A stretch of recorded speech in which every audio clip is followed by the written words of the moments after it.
ಎಲ್ಲರಿಗೂ ನಮಸ್ಕಾರ. ಸಾಮಾನ್ಯವಾಗಿ ಕಲಾವಿದರು ಅವಕಾಶಗಳಿಗೋಸ್ಕರ ಹುಡುಕಾಟ ನಡೆಸ್ತಾ ಇದ್ದಾರೆ. ಪ್ರತಿ ಬಾರಿ ಸತ್ಯ ಪಿಕ್ಚರ್ಸ್ ಇಂದ ಅಂತ ಬಂದಾಗ ನಾನು ನೋಡ್ತಾ ಇದ್ದೀನಿ, ಯಾರು ಮಾಡ್ತಾರೆ, ನಾನು ಕಾಲ್ ಬರತ್ತಾ ಅಂತ. ಸೊ ಫೈನಲಿ XMIಗೆ ನನಗೆ ಕರೆ ಬಂತು. ಹೋಗಿ ಮಾತಾಡಿದಾಗ ಕಾನ್ಸೆಪ್ಟ್ ಕೇಳಿದಾಗ ಐ ವಾಸ್ ಬ್ಲೋನ್ ಅವೇ. ಅಂಥ ಬ್ಯೂಟಿಫುಲ್ ಕಾನ್ಸೆಪ್ಟ್. ಸರ್ ಹೆಂಗೆ, ನನ್ನ ಪ್ರಶ್ನೆ, ಯಾವ ಕ್ರೋಮೋಸೋಮ್ಸ್ ಹಾಕಿ ನೀವು XMI ಊಟ ಹಾಕ್ತಿದ್ರಿ ಅಂತ. ಇಂಥ ಒಂದು ಕತೆ ಹುಟ್ಟಾಕ್ಬೇಕು ಅಂದ್ರೆ ಏನ್ ಕ್ರೋಮೋಸೋಮ್ಸ್ ಇತ್ತು ಅಂತ ನೀವು ಆಮೇಲೆ ನನಗೆ ಉತ್ತರ ಕೊಡಿ.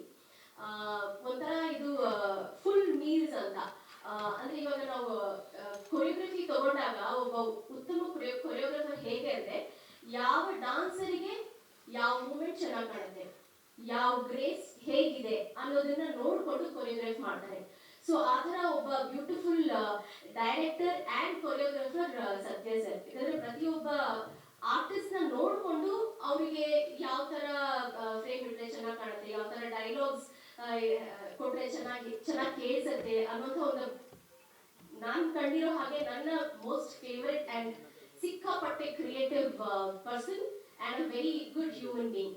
ಇವ್ರ ಟೀಮಲ್ಲಿ ಕೆಲಸ ಮಾಡೋದಕ್ಕೆ ಸಿಕ್ಕಾಪಟ್ಟೆ ಖುಷಿ. ಯಾಕಂದ್ರೆ ಆ ಅಟ್ಮಾಸ್ಫಿಯರ್ ಇರ್ತಾ ಇತ್ತಲ್ಲ, ನಮ್ಗೆ ಯಾವತ್ತು ಸುಂದರ್ ಅಂಡ್ ನಾನು ಸಾಕಷ್ಟು ಪ್ರಾಜೆಕ್ಟ್ಗಳನ್ನ ಒಟ್ಟಿಗೆ ಮಾಡಿದೀವಿ. ಬಟ್ ಇಲ್ಲಿ ಇದ್ದಂತಹ ವಾತಾವರಣ ಸೋ ಆರ್ಗ್ಯಾನಿಕ್ ಅಂಡ್ ಪ್ರತಿಯೊಬ್ರು ಸೋ ನ್ಯಾಚುರಲ್. ಯಾವುದು ಸೂಡೋ ಇರಲಿಲ್ಲ, ಪುಟ್ ಆನ್ ಇರಲಿಲ್ಲ, ಏನೂ ಇರಲಿಲ್ಲ. ಒಂಥರ it is so honesty, loyalty, truthful ಅಂತ ಏನ್ ಹೇಳ್ತೀವಿ ಅದೆಲ್ಲ ಕೂಡ ಈ ಸೆಟ್ ಅಲ್ಲಿ ಇತ್ತು. ಅಷ್ಟೇ ಆನೆಸ್ಟಿಯಿಂದ ಅಷ್ಟೇ ಒಂದು ಸತ್ಯವನ್ನ ಇಟ್ಕೊಂಡು ಸತ್ಯ ಅವರು XMI ನ ನಮ್ಮೆಲ್ಲರ ಮುಂದೆ ತರ್ತಾ ಇದ್ದಾರೆ. ಈ ಪ್ರಾಜೆಕ್ಟ್ ಅಲ್ಲಿ ಭಾಗಿಯಾಗಿರೋದಕ್ಕೆ ನಮಗೆ ಬಹಳ ಬಹಳ ಖುಷಿ, ಹೆಮ್ಮೆ ಎಲ್ಲ ಅನಿಸ್ತಾ ಇದೆ. ದಯಮಾಡಿ ನಿಮ್ಮ ಪ್ರೋತ್ಸಾಹ ಸಹಕಾರ ಹೀಗೆ ಇರಲಿ. Thank you very much. ಸ್ನೇಹಿತರಿಗೆ, ಮಾಧ್ಯಮ ಮಿತ್ರರಿಗೆ thank you so much. XMI 4ನೇ ಸಿನಿಮಾ. ಈ ಕತೆ ಶುರು ಮಾಡಿದಾಗ ಸಿಕ್ಕಾಪಟ್ಟೆ ಡೌಟ್ ಇತ್ತು. ಅಂದ್ರೆ ಇದನ್ನ ಐಡಿಯಾ ಏನೋ ಓಕೆ, ಆನ್ ಸ್ಕ್ರೀನ್ ಹಿಂಗೆ ಪ್ಲೇಸ್ ಮಾಡೋದು, ಸ್ಕ್ರೀನ್ ಪ್ಲೇ ಹಿಂಗೆ ಬರೆಯೋದು ಅಂತ ಸಿಕ್ಕಾಪಟ್ಟೆ ಡೌಟ್ ಇತ್ತು. ಸುಂದರ್ ಸರ್ ನನ್ನ ಎಲ್ಲ ಸಿನಿಮಾಗಳಿಗೂ ಸ್ಕ್ರೀನ್ ಪ್ಲೇಗೆ ಬಂದು ಜಾಯ್ನ್ ಆಗ್ತಾರೆ. ತುಂಬಾ ಅಂದ್ರೆ ಇದು ಒಂದು ಫನ್ ರೈಡ್ ಆಗಬೇಕು, ಮತ್ತೆ ಸಿಂಪಲ್ ಕತೆ ಆಗಬೇಕು, ಮತ್ತೆ ಎಲ್ಲ ವರ್ಗದವ್ರಿಗೆ. ನನ್ನ ಮೊದಲನೇ ಸಿನಿಮಾಯಿಂದ ನನ್ನ ಒಂದೇ ಇಂಟೆನ್ಷನ್, ಇದು ಈ ವರ್ಗಕ್ಕೆ, ಇದು ಈ ವರ್ಗಕ್ಕೆ ಅಂತ ಆಗ್ಬಾರ್ದು. ಆರ್ಟ್ ಅಂದ್ರೆ ಅದು ಎಲ್ಲ ವರ್ಗದವರೆಗೂ ರೀಚ್ ಆಗಬೇಕು ಅನ್ನೋದೇ ನನ್ನ ಯೋಚನೆ. ಆ ಯೋಚನೆ ನಾನು ಪ್ರತಿಯೊಂದು ಕಥೆಗಳು ಮಾಡ್ಕೊಂಡ್ ಬಂದಿದ್ದು. ಈ ಕಥೆನೂ ಅಷ್ಟೇ. ಇದು ಓಕೆ XMI ಕ್ರೋಮೋಸೋಮು ಏನೋ ಸೈನ್ಸ್ ಫಿಕ್ಷನ್ ಆ ಥರ ಅನ್ಕೋಬೇಡಿ. ಇದು ಪ್ಯೂರ್ ಒಂದು fun ride, emotional entertaining movie. ಆಮೇಲೆ ಎಲ್ಲ ಹೇಳೋದು, ನಾನು ಆಕ್ಟ್ ಮಾಡಿರೋದು ಏನಂದ್ರೆ, ನಮ್ಮ ಸ್ವಲ್ಪ ಬುದ್ಧಿವಂತ, ಅಂದ್ರೆ ಈ ದಾರ ಇರತ್ತಲ್ಲ, ಬುದ್ಧಿವಂತ ದಾರ, ನಾನು ಸುತ್ತ ಒಳ್ಳೊಳ್ಳೆ ಹೂಗಳನ್ನ ಪೋಣಿಸ್ಕೊಂಡ್ಬಿಟ್ಟಿದ್ದೀನಿ.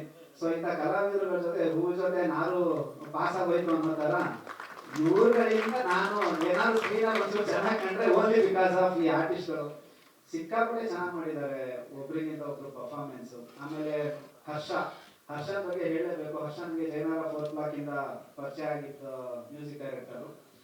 ಹರ್ಷನ್ನ ಎನರ್ಜಿ ಹೆಂಗಿರುತ್ತೆ ಅಂದ್ರೆ ಒಂಥರ ವಾಲ್ಕಿನೋ ತರ ಎನರ್ಜಿ. ಕಂಟ್ರೋಲ್ ಮಾಡೋದೇ ಕಷ್ಟ. ಹೆಂಗ್ ಕಂಟ್ರೋಲ್ ಮಾಡೋದು ನನಗೆ ಗೊತ್ತಾಗಲ್ಲ. ನಾನು ಸಾಂಗ್ ಕಂಪೋಸಿಷನ್ ಟೈಮಲ್ಲಿ ಅವ್ರಿಗೆ ಆಕ್ಸಿಡೆಂಟ್ ಆಗಿ ಕಾಲು ಮುರಿದು ಕೈಯು ಮುರಿದು ಫುಲ್ ವೀಲ್ ಚೇರ್ ಕೂತಿದ್ರು. ಬಟ್ ನಾನು ಸಾಂಗ್ ಕಂಪೋಸ್ ಆಗಲೇಬೇಕಿತ್ತು, ಶೂಟ್ ಹೋಗಲೇಬೇಕಿತ್ತು. ವೀಲ್ ಚೇರ್ ಕೂತ್ಕೊಂಡು ಒಂದು ಸಾಂಗ್ ಕಂಪೋಸ್ ಮಾಡಿಕೊಟ್ರು ಹರ್ಷ. ಬನ್ನಿ ಸರ್ ಮಾಡೋಣ ಅಂತ ನಾವು ಎತ್ತಿ ಅವ್ರು ವೀಲ್ ಚೇರ್ ಮೇಲೆ ಕೂರಿಸಿ ಒಂದು ಕೀಬೋರ್ಡ್ ಕೊಟ್ವಿ. ಏನ್ ಎಷ್ಟು ಬೇಡ ವರ್ಕ್ ಆಗುತ್ತೋ ಅಷ್ಟು ಬೇಡಲ್ಲೇ ಹಿಂಗೆಲ್ಲ ಟ್ರೈ ಮಾಡಿ ತುಂಬಾ ಚೆನ್ನಾಗಿ ಮಾಡಿಕೊಟ್ರು. ಅದೇ ಎಲ್ಲೋ ಇದ್ದ ಹನಿಗಳು ಏನಾದಂತಿದೆ. ಇನ್ನು ಮನೋಹರ್ ಸರ್, ನಾನು ಇಂಡಸ್ಟ್ರಿ ಬಂದಾಗ ಒಂದು 2-2.5 ವರ್ಷ ಎಲ್ಲಾರ ಮನೆ ಮುಂದೆ ನಿಂತು ಚಾನ್ಸ್ ಅಂತ ಕೇಳಬೇಕಾದ್ರೆ ನನಗೆ ಕರೆದು ಬರೆಯೋದಕ್ಕೆ ಚಾನ್ಸ್ ಕೊಟ್ಟಂತ ಗುರುಗಳು ಮನೋಹರ್ ಸರ್. 2008-2009 ಇಸ್ವಿಯಿಂದ ಮನೋಹರ್ ಸರ್, ಇನ್ನೂ ಮುಂಚೆ 2006-2007 ಮನೋಹರ್ ಸರ್ ನನಗೆ ಕೆಲಸ ಕೊಟ್ಟ. ಅಂದ್ರೆ ಇಂಡಸ್ಟ್ರಿಗೆ ಒಳಗಡೆ ಕರ್ಕೊಂಡಿದ್ದು ಮನೋಹರ್ ಸರ್. ಇಲ್ಲಾಂದ್ರೆ ಇನ್ನೊಂದು ಎಷ್ಟು ವರ್ಷ ಓಡಾಡಬೇಕಾಗಿತ್ತು, ಇನ್ನೂ ಎಷ್ಟು ಜನ ಮನೆ ಬಾಗಿಲು ತರಬೇಕಾಗಿತ್ತು ಗೊತ್ತಿಲ್ಲ. So thank you so much sir. ಅಂದ್ರೆ ಯಾರೋ ಒಬ್ರು ಬೇಕಿತ್ತಾರ, ಅಂದ್ರೆ ಟ್ಯಾಲೆಂಟು ಅಥವಾ ಪ್ಯಾಷನ್ ಅದೆಲ್ಲ ಮೀರಿ ಯಾರೋ ಒಬ್ರು ಒಂದು ಜಾಗ ಕರ್ಕೊಂಡು ನಿಲ್ಸೋರು ಬೇಕು. Thank you so much sir. ಆಮೇಲೆ BS ಕೆಂಪರಾಜು ಸರ್ ಬಂದಿದ್ದಾರೋ ಇವಾಗ ಗೊತ್ತಾಗ್ತಾ ಇಲ್ಲ. ಬಂದಿದಾರ ಎಲ್ಲ ಸಂದೇಹ ಕೂತಿರ್ತಾರೆ ಅವರು, ಯಾರು ಕಾಣಿಸ್ತಾರೆ. ಅವರು ಅಷ್ಟೇ ನನಗೆ ನನ್ನ ಜಯನಗರ 4 ಬ್ಲಾಕಿಂದ ಅವರೇ ಎಡಿಟರು. ನಾನು ಎಡಿಟಿಂಗ್ ಅವ್ರು ಬಿಟ್ಟು ನಾನು ಎಲ್ಲೋ ಟ್ರೈ ಮಾಡಕ್ಕೆ ಹೋಗಿಲ್ಲ. ಯಾಕೆಂದ್ರೆ ನಾನು ಏನೇ ಶೂಟ್ ಮಾಡಿದ್ರು ಫಸ್ಟ್ ಅವ್ರಿಗೆ ತೋರಿಸೋದು, ಎಡಿಟರ್ಗೆ. ಅಂದ್ರೆ ಫ್ಲೋ ಸರಿ ಇದೆಯಾ ಸರ್, ಮ್ಯಾಚ್ ಆಗ್ತಾ ಇದೆಯಾ, ಹೇಗಿದೆ ಸಿನಿಮಾ ಅಂತ ನನ್ನ ಫಸ್ಟ್ ಜಡ್ಜ್ಮೆಂಟ್ ಅವರೇ, ಪ್ರೊಡ್ಯೂಸರ್. ಅಂದ್ರೆ ಅವರು ಅಷ್ಟೇ, ಅವರು ಇವತ್ತಿಗೂ ಅವ್ರು ಹೆಚ್ಚು ಕಮ್ಮಿ ಇಲ್ಲಿವರೆಗೂ ಒಂದು 350 ಸಿನಿಮಾ ಮೇಲೆ ಎಡಿಟಿಂಗ್ ಮುಗಿಸಿರ್ಬೋದು. ಇವತ್ತಿಗೂ ಒಂದು ಹೊಸ ಸಿನಿಮಾನು ಜೋಶಲ್ಲೇ ಕೂತ್ಕೊಂತಾರೆ, ಆ ಡಿಸ್ಕಷನ್ ಅಲ್ಲೇ ಕೆಲಸ ಮಾಡ್ತಾರೆ.